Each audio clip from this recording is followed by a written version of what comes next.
Hi friends, கொஞ்சம் பேர் கேட்டிருந்தீங்க, அக்கா என்ன டிப்ஸ் சொல்லுங்கன்னு. எல்லாருக்குமே ரோஜா செடினா ரொம்ப பிடிக்கும், ஆனால் அது வளரவே வளராது.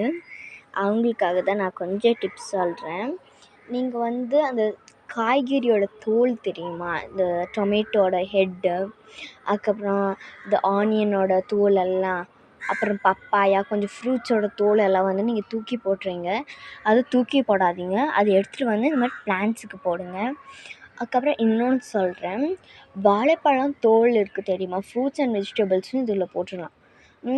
வாழைப்பழத்தோட தோல் இருக்குது தெரியுமா, அந்த தோலை நீங்கள் தண்ணி கொஞ்சம் ஆட் பண்ணி கிரைண்டர் மிக்சியில் போட்டு அரைச்சிக்கலாம். அரைச்சிட்டு இதில் ஊற்றுனீங்கன்னா இதுவும் கொஞ்சம் ஹெல்த்தியாக இருக்கும்.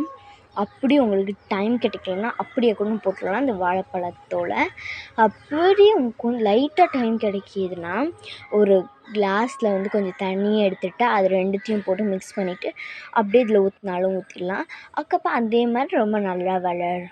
இதுதான் என்னோடய டிப்ஸ். அவங்களோட டிப்ஸ் என்னதுன்னு மறக்காமல் கமெண்ட்டில் சொல்லுங்கள். Bye friends.